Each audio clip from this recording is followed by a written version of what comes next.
Hi, Local Dragon Lady here with an updated deck profile of my Incantation control deck. So let's just dive right in.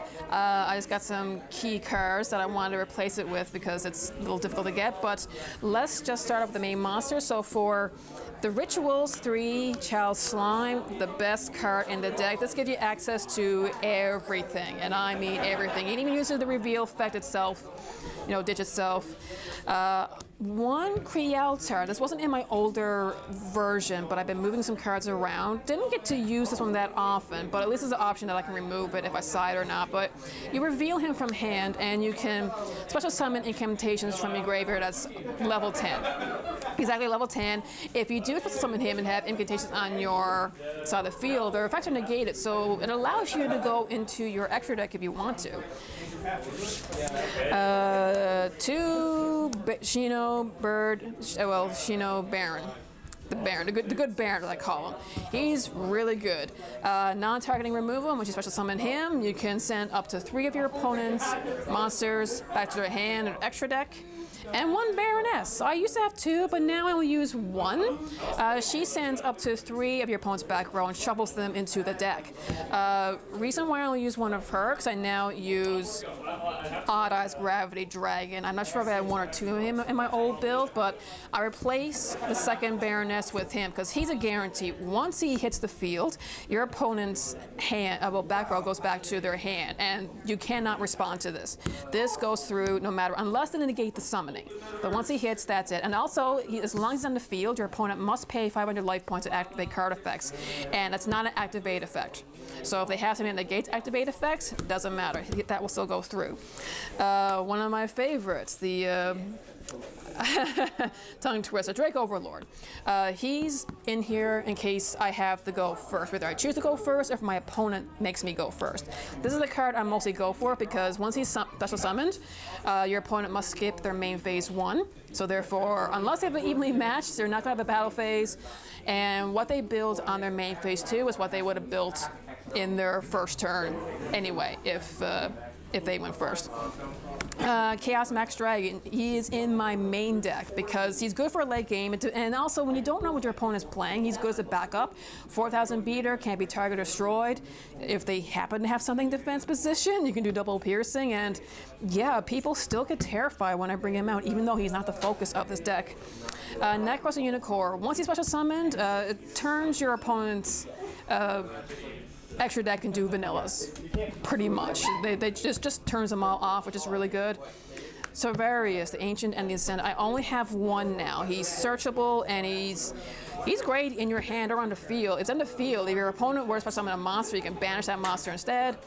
Well, return to your hand. But he's also a good hand trap. If your opponent were to target anything with a card effect, I can just discard him and protect that monster. Cyber Angel Benting.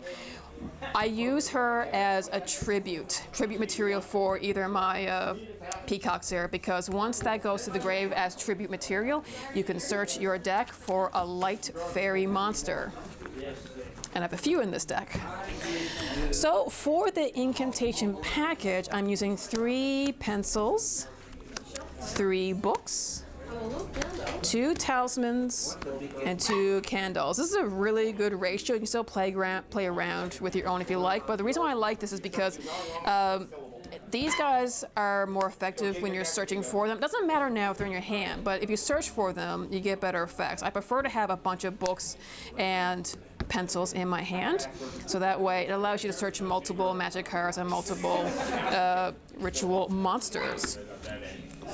So for the light fairies, I have 2 Manager 10,000 hands. Not 3 anymore, but it's good. You know, it's a normal summon, allows you to search your deck for any ritual, magic, or monster. This is the first I use the Archlord Cristeria, I think it's called. But this one's better because it's more one-sided. So if I can normal tribute summon this monster, but with my incantations, it stops your opponent from special summoning monsters, but I can still do whatever I want pretty much. And for the last monster, I decided to put Big Rock in there, Amano Iwata. He's mostly useful off the effect of the Baroness, because once the Baroness uses her effect, you can special summon him from the deck, ignoring the conditions, and he will stay on the field. So your opponent's monster effects are locked out. He still works with the Baron, but he has to be in your hand. So I rather only have one, just so he's searchable through the Baroness. Now, magic. 3 rituals. Inception, I love to use 3 of them. They're recyclable, you can never have too many. 2 Shino Bird's Calling. I played around with 3, I prefer 2, because again, they're searchable. And you can recover them with the incantations. 3 Preparation of Rites. I have a lot of level 7 or lower ritual monsters in this deck, so you can pretty much grab whatever you want. 2 Preparation of Rites, a search for the Shino, well, the Baron and the Baroness, along with the corresponding ritual magic card. And for draw power, 3 Pot of Extravagance. You're almost never going to be using your extra deck, although surprisingly I have today at this tournament. So, for extra deck, 3 Elder Entities. I do have Zaborg sided, and 3 Herald the Arclights. So, yeah, with Zaborg, I do the Zaborg Plague with this deck sometimes. So, when these here go to the grave, you get to pop one of your opponent's cards. With these 3 here, you get to search your deck for your for a ritual magic or monster.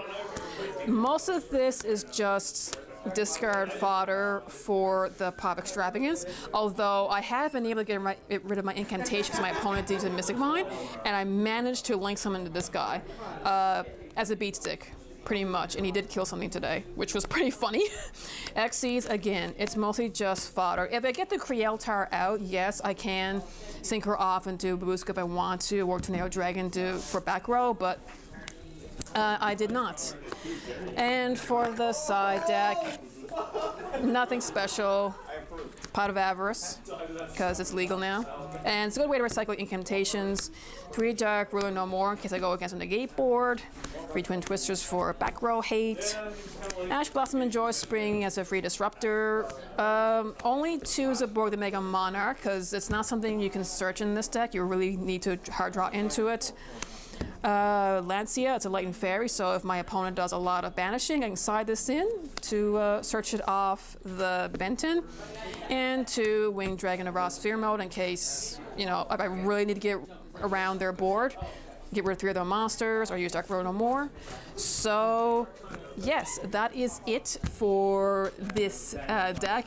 It does a lot better now, actually, compared to my old deck. So I'm starting to favor this one there, maybe a little more than Chaos Max Pure, who knows? But either way, let me know what you think of this profile. What should I change? What should I add? Leave a comment in the description below. And as always, remember to be a good sport. Play the game, not the fame. See ya. Thanks for watching. If you like what you see, subscribe and be sure to click on the bell for notifications. You can also check me out on Facebook. The link is in the description below. Happy dueling!